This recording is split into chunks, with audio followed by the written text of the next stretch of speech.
وعلیکم السلام ورحمۃ اللہ وبرکاتہ۔ حضرت شیخ کی باتیں سن کر بہت خوشی ہوئی۔ اللہ ان کے علم میں، ان کے عمر میں، ان کے عمل میں، ان کے برکات میں مزید اضافہ فرمائے، اور اللہ حضرت کا سایہ ہم پر تا دیر قائم رکھے، اور اللہ ہمیں ان کی برکات سے اور ان کی فیوضات سے مستفید فرمائے۔ یہ جو بات ہے کہ حضرت امام مہدی علیہ الرضوان کے دور میں دجال آئے گا، اور تو جب حضرت امام مہدی علیہ الرضوان کے فتوحات پوری دنیا پر عام ہو جائیں گے تو دجال کا کمر بھی ٹوٹ جائے گا۔ تو پھر دجال کا کمر جب ٹوٹ جائے گا اور اس کی طاقت کمزور ہو جائے گی، تو پھر اس کا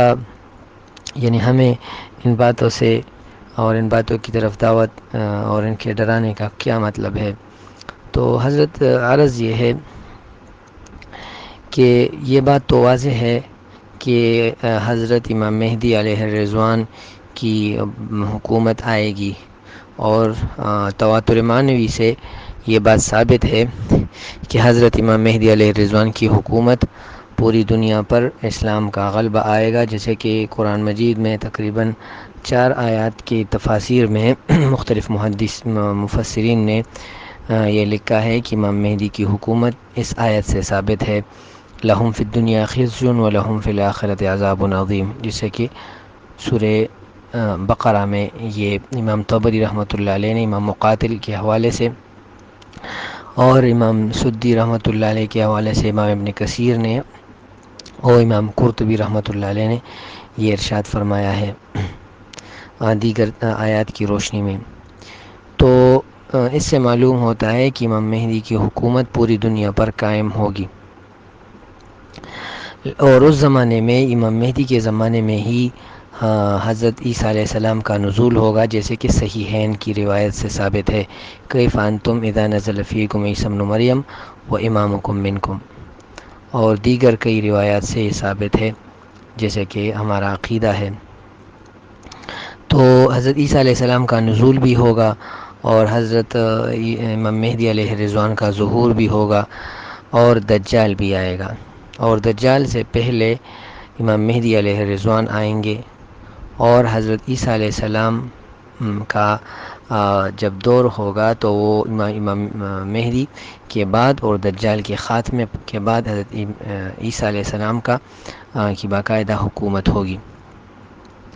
تو ان تینوں باتوں کی تطبیق میں حضرت مولانا عاشق الہی صاحب رحمۃ اللہ علیہ نے فرمایا ہے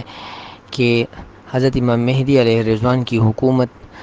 7 سال یا 8 سال یا 9 سال یا بعض ضعیف روایات کی روشنی میں 40 سال ہے، تو یہ تو حکومت اس کی چلے گی، لیکن جو منافقین قسم کے لوگ ہیں وہ تو ہوں گے ہی، ضرور ہوں گے، اور کفر کا کمر ٹوٹ چکا ہوگا، لیکن پھر بھی کفر اپنی جو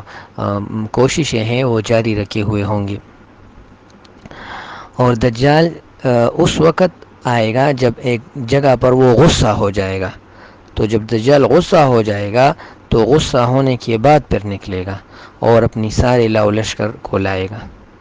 جسے کہ صراحتاً مسند احمد کی حدیث ہے کہ دجال ایک حادثے اور ایک غصے کے بعد نکلے گا۔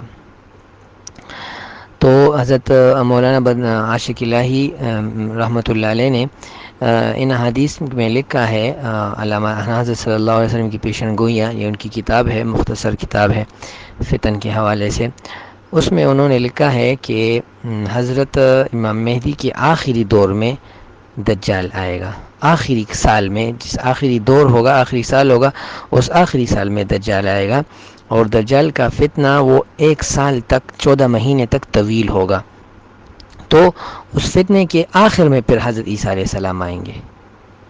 اس فتنے کے آخر میں حضرت عیسیٰ علیہ السلام آئیں گے۔ تو یہ بات ہے کہ حضرت عیسیٰ علیہ السلام جب آئیں گے تو دجال کا کفر جب سر تو چڑھ کے بولے گا اور پوری دنیا فتنے میں مبتلا ہوگی، تو اس وقت حضرت یعنی عیسیٰ علیہ السلام کا نزول ہوگا۔ جیسے کہ صراحتاً احادیث میں یہ مذکور ہے کہ جب دجال کا مقابلہ کرنے سے وہ ساری دنیا عاجز آ جائے گی، تب اللہ رب العالمین حضرت عیسیٰ علیہ السلام کا نزول فرمائیں گے۔ تو اس سے یہ چند باتیں معلوم ہوئی۔ پہلی بات تو یہ معلوم ہوئی کہ حضرت امام مہدی علیہ الرضوان کی محنت کرنا یہی دجال کے مخالف یعنی اس کی کمر توڑنے کی محنت ہے، اور دجال کی محنت کا مخالفت کرنا یہی حضرت امام مہدی کی محنت کی تائید کرنی ہے، یعنی دونوں ایک دوسرے سے لازم ملزوم ہے۔ جو امام مہدی علیہ الرضوان کے ظہور اور اس کی بیعت اور اس سے متعلق فتن سے متعلقہ بات کرتا ہے، تو وہ در حقیقت جیسے امام مہدی علیہ الرضوان کے لیے بات کرتا ہے تائید کے لیے، تو وہ بیک وقت اسی دوران وہ دجال کے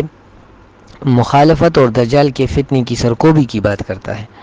اور جو لوگ دجال کے فتنے کی سرکوبی کی بات کرتے ہیں تو وہ در حقیقت فتن کی باتیں بھی اور فتن کی سے متعلق حدیث کی خدمت بھی کرتے ہیں، اور حضرت امام مہدی علیہ الرضوان کی تحریک کی خدمت بھی کرتے ہیں۔ تو یہ آپس میں یعنی لازم ملزوم ہے، باپ اور دادا یا باپ اور نواسے ہیں۔ تو ایک بات تو یہ معلوم ہوئی۔ دوسری بات یہ معلوم ہوئی کہ تینوں لوگ آئیں گے، تین شخصیات آئیں گے، اور تین شخصیات یکے بعد دیگرے آئیں گے، اور یعنی یہ دجال کا کفر وہ ہوگا، جیسے کہ نبی کریم صلی اللہ علیہ وسلم کے بعد حضرت ابوبکر رضی اللہ عنہ کی خلافت تھی لیکن پھر بھی مرتدین تھے۔ حضرت عمر رضی اللہ عنہ کی خلافت وہ بہت مضبوط تھی اور بہت عرصہ تھی، لیکن جیسے کہ مسند احمد کی ایک روایت ہے، حضرت عبداللہ بن مسعود رضی اللہ عنہ کے ایک مسجد میں تھے، تو وہاں چند لوگ وہ بنو حنیفہ کی اذان دیتے تھے، محمد رسول اللہ کے بجائے جو بنو حنیفہ کا جو مرتد تھا مسیلمہ، اس کی اذان دیتے تھے کوفہ میں، عمر رضی اللہ عنہ کی خلافت میں۔ تو فتنے ہوتے ہیں، حضرت عمر رضی اللہ عنہ کے زمانے میں کافی فتنے اٹھے، تو حضرت عثمان رضی اللہ عنہ کے زمانے میں خلافت تھی لیکن پھر بھی فتنے اٹھے، اور اسی کے دوران ان کی شہادت بھی ہوئی، اور حضرت علی رضی اللہ عنہ کے زمانے میں تو تھے ہی، اور حضرت حسن رضی اللہ عنہ کے زمانے میں تو تھے ہی۔ تو اسی طرح حضرت امام مہدی علیہ الرضوان کی حکومت ہوگی لیکن پھر بھی منافقین ہوں گے۔ حضرت امام مہدی علیہ الرضوان کی حکومت ہوگی اور پھر بھی یعنی پوری دنیا پر ان کی حکومت ہوگی، لیکن پھر بھی کفر وہ پنپ رہا ہوگا جب تک دجال کا خاتمہ نہیں ہوتا۔ دجال اپنے دجل اور مکر و فریب کے ساتھ اپنے لو لشکر کو محفوظ رکھے گا، اور جب ایک وقت ایسا آئے گا، جب موقع پائے گا، تو وہ یعنی غلبہ کر کے پوری دنیا پر غلبہ کرے گا، اچانک غلبہ کرے گا، پوری دنیا کے فضاؤں کو، پوری دنیا کے بری اور بحری راستوں کو، پوری دنیا کی انسانیت کو بیک وقت کنٹرول کر کے ایسا کرے گا۔ تو اسی وجہ سے حدیث میں آیا ہے کہ اس زمانے میں کامیاب شخص تو یا وہ ہے جو دجال کے فتنے سے بھاگے، پہاڑوں کا رخ کرے، اور یا وہ شخص ہے جو یعنی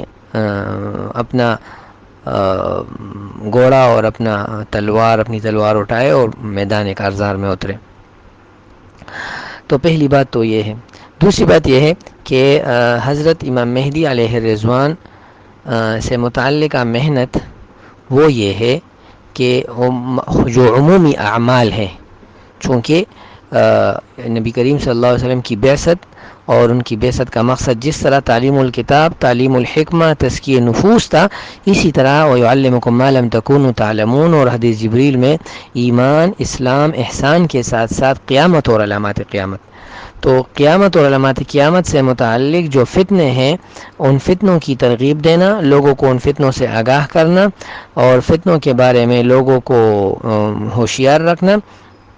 اور ان سے بچنے کی جو تدابیر ہیں وہ تدابیر اختیار کرنا۔ مثلا پہلی تدبیر یہ ہے کہ کھانا اپنے پاس رکھے، کیونکہ